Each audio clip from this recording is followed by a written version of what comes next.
Let's look at some of the ways you can create and use procedural masks and geometry-specific masks. So let's start with procedural masks.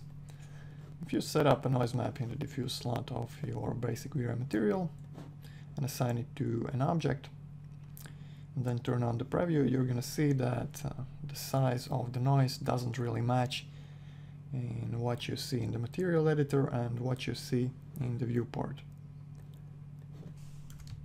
Okay.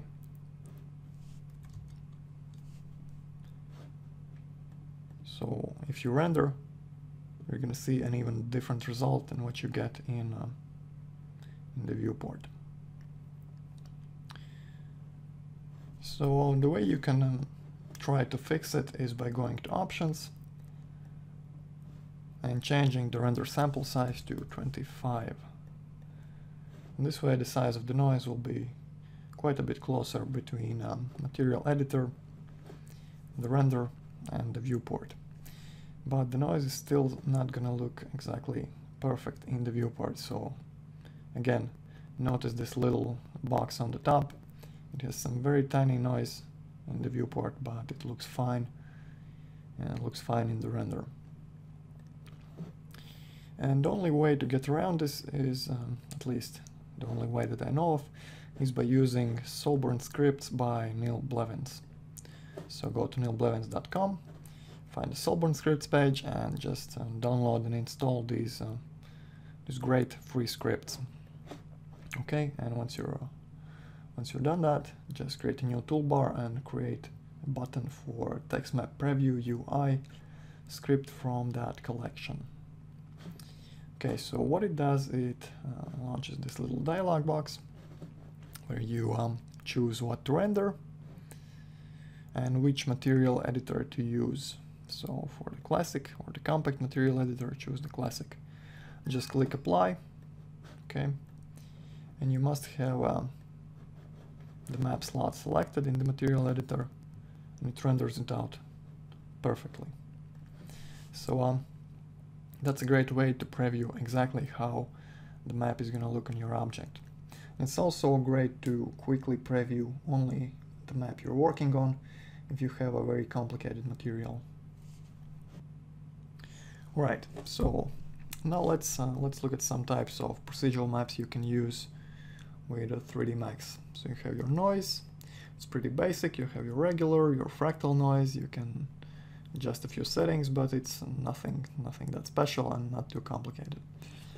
If you want some advanced noise, I suggest you install Berkan Maps plugin, which is free and open source plugin you can use, and it has some very advanced noise types included.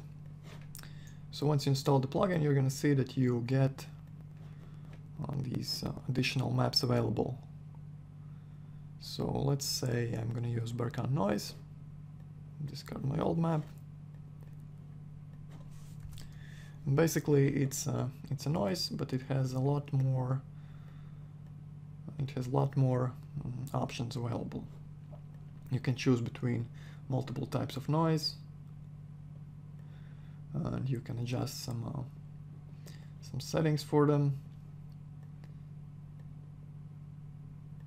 Okay, so basically a lot of flexibility. You can change them to fractal type and use different types of fractals. And I find these are much more useful than the default 3D Max noise. You can also distort the map by using another map. So let's say you want to distort this map using some regular noise. Okay, just increase the distortion strength.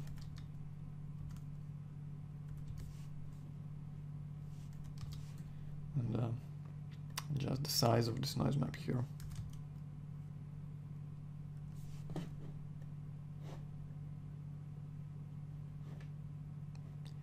Okay.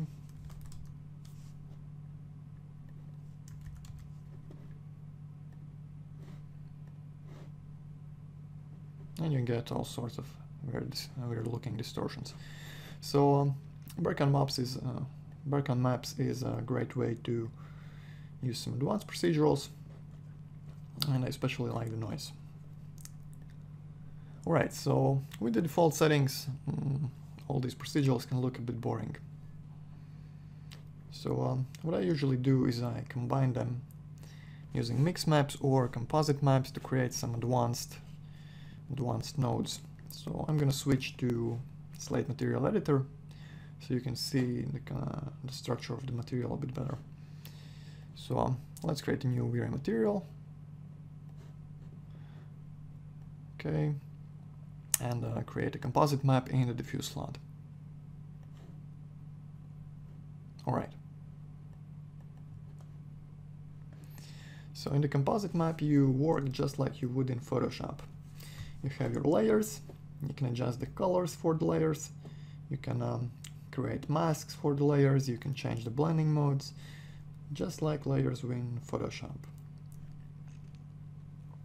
So let's start with some basic noise as our first layer. Okay. Let's set it at 5 for now, and let's make it more interesting by using a mix map here.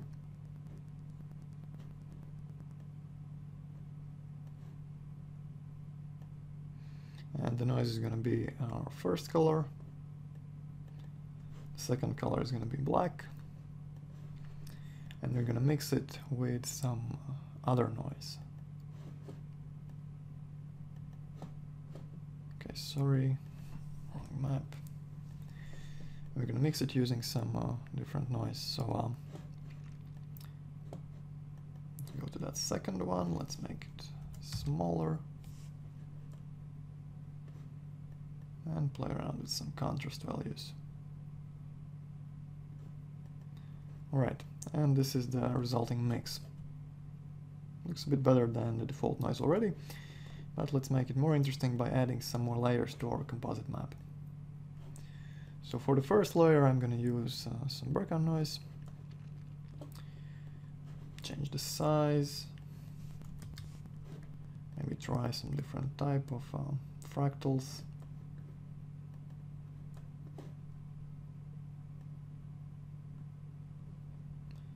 Play around with some settings. Okay, I'm gonna go for Worley.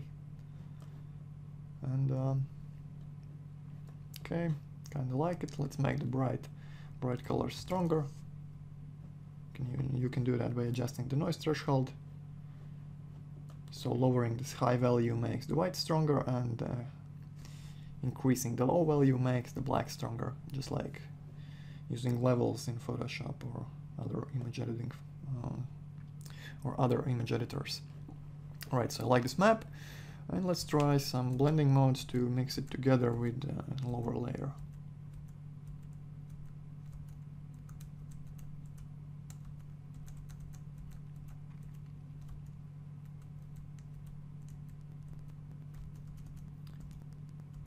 I kinda like the difference.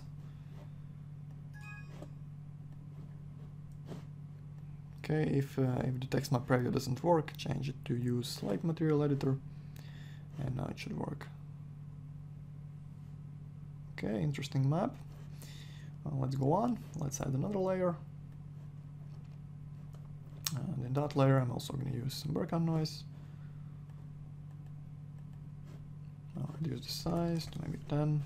And let's stick with the Perlin with some fractal options. Okay, this one is interesting. Let's up the levels.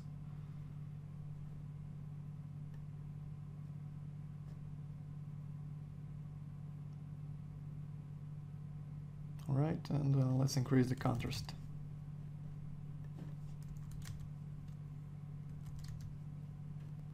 Okay, not bad. So back to our composite map, try some different blending modes.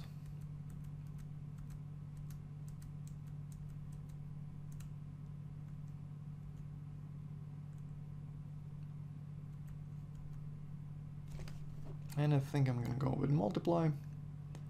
reduce the opacity to maybe 50, 60, okay, 70.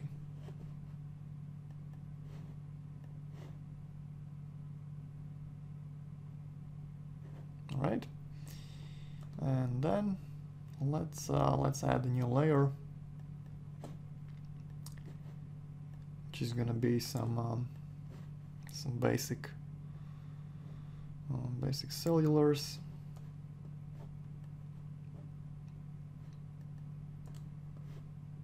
Okay, maybe change the colors a bit.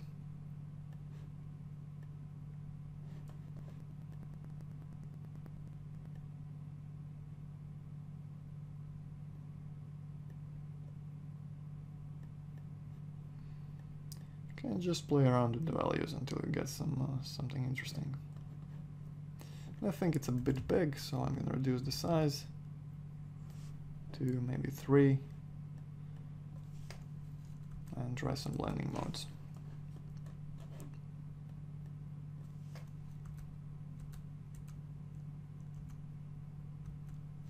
Okay, screen looks fine. I'm going to reduce the opacity a little bit. And actually I think my cellular is a bit low in contrast. So I'm going to bring up those whites and go back to my composite map. Okay, let's bring down the opacity to 50 or 70. And I also want to use a mask for this layer. And for mask I'm going to use some regular fractal noise.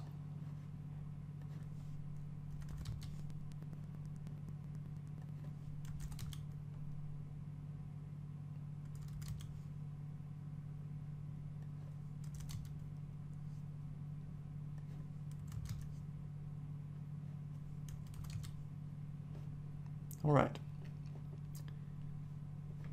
and let's bring up the levels a little bit. So as you can see, this map looks much more interesting than what we started with.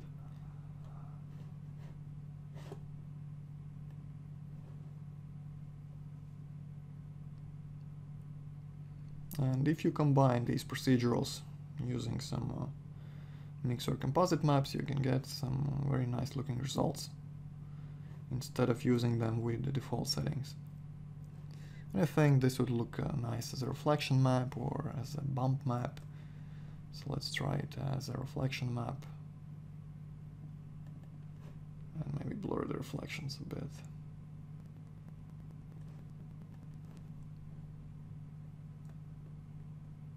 And a nice patchy look.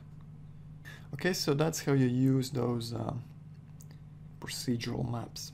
You can get infinite variations of this map just by adjusting some options here, or changing some maps, or changing the blending modes, or adding another layer, or so on. Okay. And if you want, you can save this map to a material library and reuse it later on for different materials. All right. So that's the basic procedural map.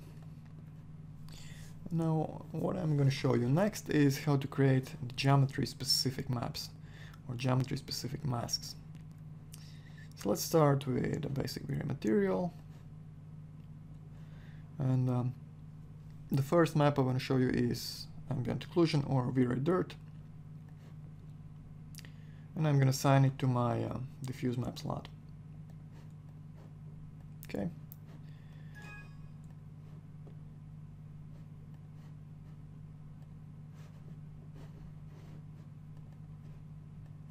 Let's see how it looks with the default settings. Okay, and I find it easier to use a mask where the effect that I want is white instead of black, so I usually swap these colors around.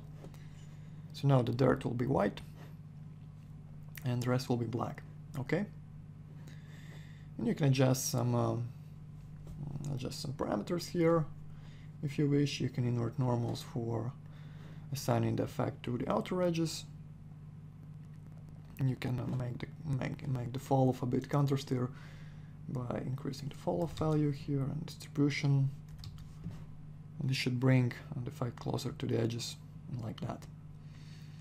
All right, and if you want to make the effect stronger, but keep it exactly the same, you have to overlay multiple of these ViriDirt maps by copying the map and going in and pasting it in the unoccluded color slot a couple of times. This should make the effect stronger, but keep all the settings the same.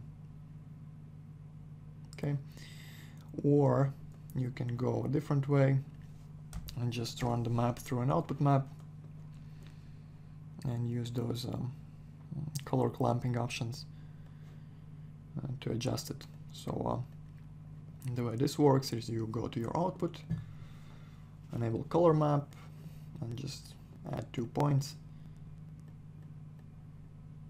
and adjust these points just like you would adjust levels for increasing contrast of the image.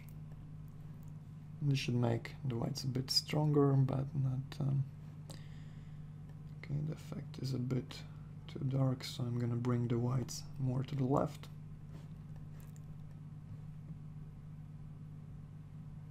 And basically you can control the appearance pretty well using output maps as well. And usually I suggest you increase the noise subdues to at least 16 or even 32 to get a cleaner result. Okay, and if I also increase my render settings, it's gonna look even better. Alright, so another thing you can do with ViriDirt is you can shift it in multiple directions.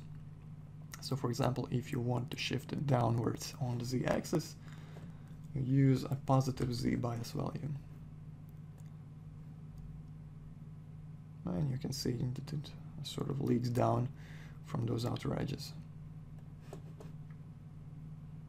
It works the same way for the normal version of ViriDirt, which is not inverted. But usually these leaks come from the outer edges, so usually this is used with inverted normals. And you can also use these X and Y bias values to shift it left, right, or forward, backward. Okay, so that's the ViriDirt.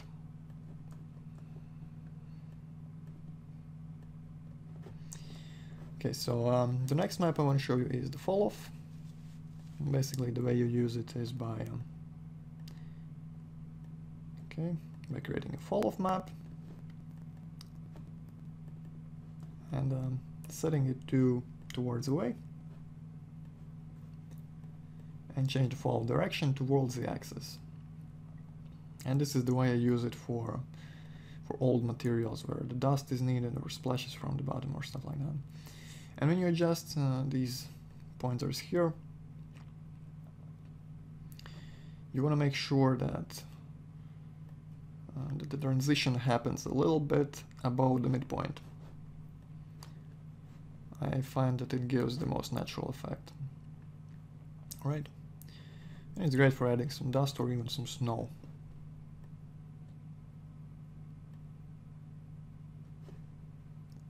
Okay, and you can adjust the points if you want the effect a bit weaker, and it's pretty easy to do.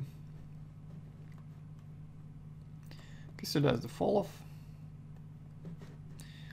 Next I'm going to show you the curvature map, which is created by using the tension modifier.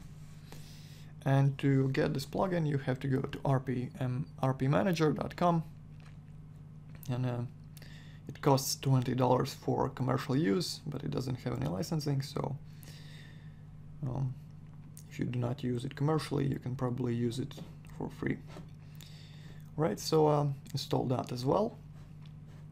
And what it does, it takes your object and it, if you assign the tension modifier,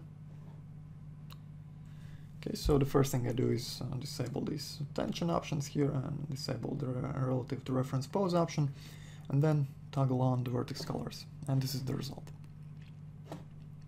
Okay, usually I blur it a little bit by using a higher blur iterations value, and the result that it gives is the convex areas become green and the concave areas become red. You can adjust the strength of both colors here. And you can also adjust the contrast by changing the exponent values. Alright, and it's a great way to add some patina to convex or concave areas or wherever you need them. So the way you use it is you use it with a vertex color map. So let's create a vertex color map and set it to the diffuse slot. Okay, if you render it now, what you're gonna see is this basic result. But it doesn't really work that well as a mask.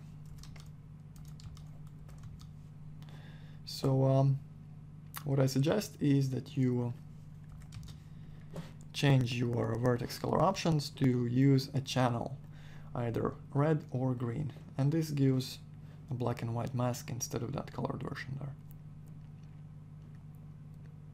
Okay, and if you wish, you can just run it. You can just run it through an output map.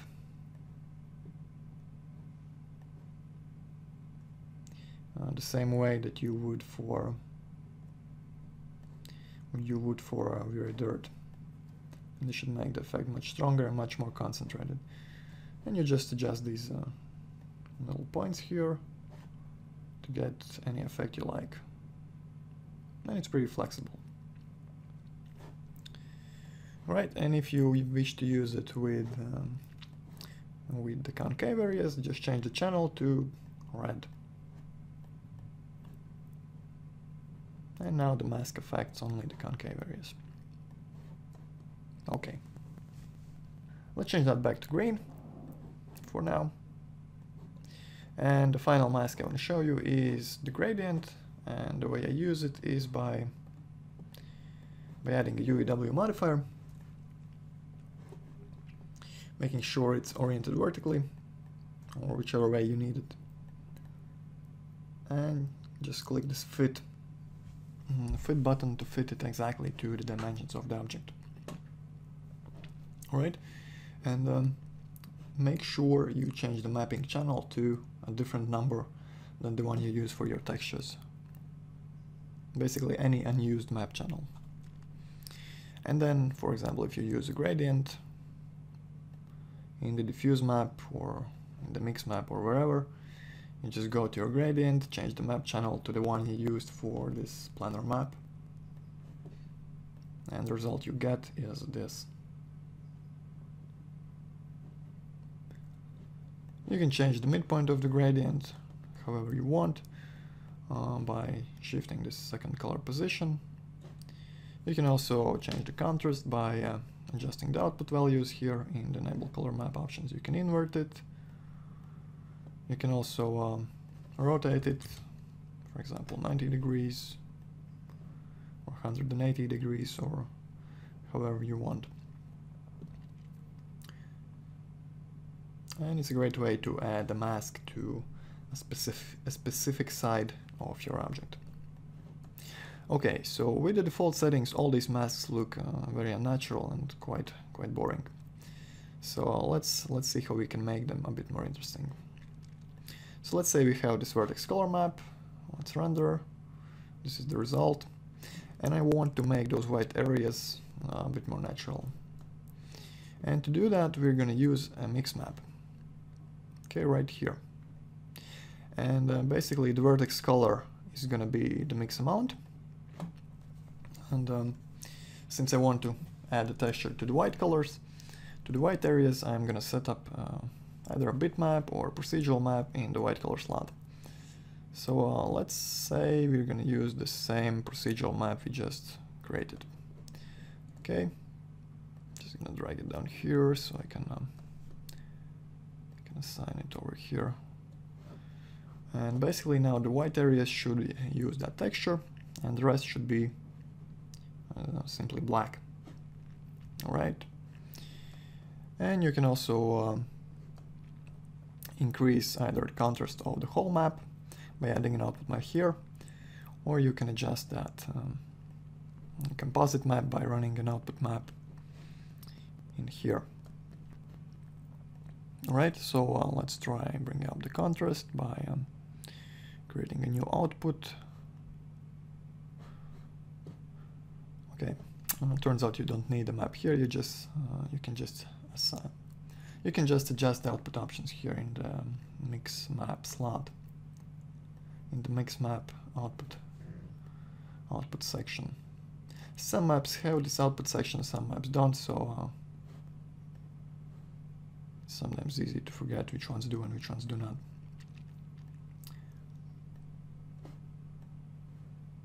And you have this very interesting result along those convex areas. Okay, and once you're happy with the map, you can use it to mix together two colors, two textures, or whatever you want. So let's say we're going to use some greens and some some dirty browns in those white areas. And this is the result. Okay, great.